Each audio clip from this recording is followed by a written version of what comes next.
Hey, good morning, folks. Sorry for the delay. A little bit of technical problems as we do these quick lives in the morning. Always interesting. So, all right, let's look. We're going to look today for the housing market crash update. We're looking at three things like we always do. One, investors. So we have investors, historically have been blamed for a lot of what's going on in the housing market from an affordability standpoint. And people, you know, always have to point the finger somewhere.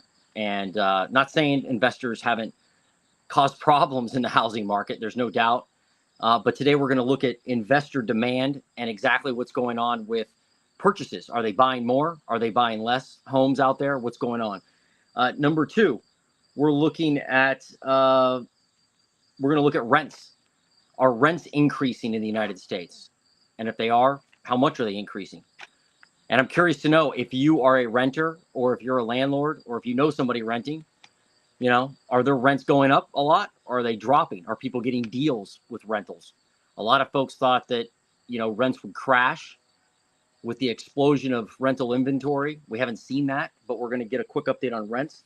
And then we're also going to talk about how to beat investors. So if you're looking for a dream home, if you're looking to buy an investment property or even a home to live in, we're going to touch on how to do that, how to beat, an investor. And it isn't really as complicated as you may think. So let's get into it. All right. We've got let's do rents first. So rents in the United States. Here are the current rents. And you tell me if this is high or low in your area. If I pulled this from Redfin, we've got one bedroom rents. The median rent in the United States, $1,498 for one bedroom apartments. These are for apartments, not houses. Two bedroom apartments, $1,730. Three bedroom apartments, median rent, $2,000. And you can find that on Redfin's website. So they are up in apartments. They are up 0.5% year over year. So, and this is asking rents, by the way. That's how they look at this. So asking rents are up 0.5% year over year for apartments. They're down 2% month over month.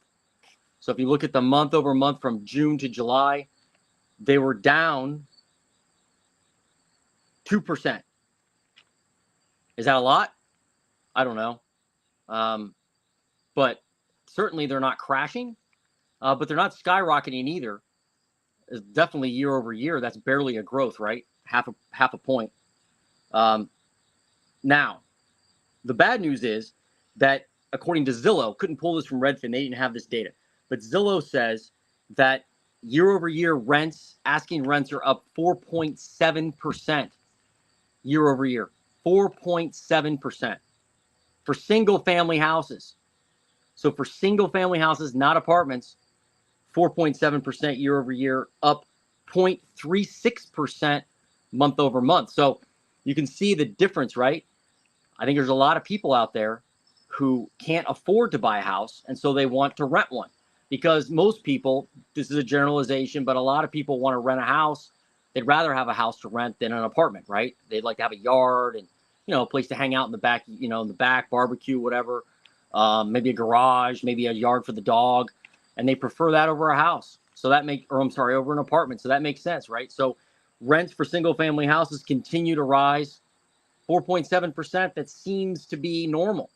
It's not skyrocketing by any means, but it's skyrocketing compared to apartment rents. There's no doubt. So the supply of apartments has been up significantly. Supply of single family houses has been down. So on to investors. So speaking of single family houses, investors bought 25% of affordable homes in the second quarter of 2024. Let that sink in. 25% of affordable homes, according to Redfin, were purchased by investors in the second quarter of 2024. Investor purchases were $43 billion. That's up 13.7% year over year for investors. So when they look at investors, according to Redfin, they're looking at mom and pop investors. They're also looking at institutional investors. So investor demand doesn't seem to be going down. And Redfin is pointing to the fact that people are, they can't afford houses, so they're renting, and rents continue to go up because they have to live somewhere, right? And so if you're thinking or you hear that investor demand is ruined, they're net sellers. You may hear that term. Investors are net sellers. I've seen no evidence of that at all. If you see evidence of that, let me know in the comments or point me in the right direction. I don't look at everything, obviously. I'm not a wizard, but investor demand doesn't seem to be crushed right now. It seems to be steady. It's obviously up year over year. Okay, so that is investor demand. Let me see if I had anything else there. The growth of demand seems to be concentrated in single-family homes. I just put that down as a note. It does. Single-family homes is where they want to buy. So I also actually thought it was interesting. Duplexes, small multifamily purchases by investors, they're down year over year. I don't know how much. I didn't write that down, but I did see that they were down year over year. So small apartment buildings, I guess you want to call it, 2, 3, 4 unit buildings, those are down year over year in purchases from investors. All right, so you want to know how to beat investors. You want to know how to find your dream deal, your dream house. No, it's not waiting on the sideline for a crash or a cataclysmic event horizon financial debacle, so you can come in and buy that, get the deal of your dreams. You have to be realistic about this. So keep in mind that if we see an environment where people can get deals of their dreams, don't you think there'll be other people out there seeing that as well? I know I'll see it. Other investors I know will see it. So they're not going to not buy because you're buying. They're going to go out there and try to buy along with you. So waiting may not be the answer. You should look now. It doesn't mean you buy now. It just means you look every day now for the deal of your dreams. And if you find it and it makes sense given your situation, maybe you pull the trigger. So I wrote this down as far as how to beat investors. So most people, including investors, are lazy. That's just how people are, right? They're lazy. They don't want to do the hard work. They don't want to do what other people don't, are willing not to do. I'm sorry. They're not willing to do what others won't do, right? They kind of go, check the MLS, check Zillow. That's the extent of their looking. So the other thing is they're not local to your area. Most investors maybe are from out of town. They don't know your neighborhood like you know it. So here's what you do. You target delisted or expired listings. This works. I know firsthand, speaking from experience, this works, folks. So go onto your market if you're serious about finding a property to live in or invest in. Go on the market. Look, you can drive the streets. You can track it on Zillow. You can track it on the MLS. Look for properties where they were listed, and then after 90 days, they expired, or after 120 days, they expired, meaning they never sold. If that's existing in your market where you're seeing homes not sell, and it happens everywhere all the time, even if the market's tight, you will find expired listings. Maybe it wasn't marketed right. Maybe it was priced wrong. Maybe, there weren't any showings available, like the seller wasn't allowing showings. Maybe the house is destroyed. Whatever the reason, the property expired. Now, no one has it listed. It's off market, essentially.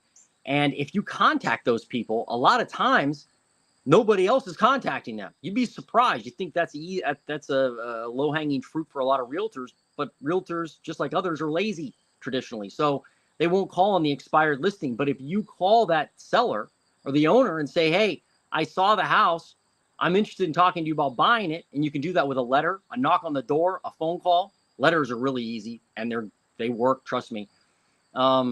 Just contact the owner. I'd like to talk to you about this property. I'm interested in buying it. If you're an owner-occupant, like it's going to be the house you live in, that goes a long way. You're local. Hey, I live in the area. I'm looking for a house for me and my family. I like your house. Can I come and talk to you about buying it maybe?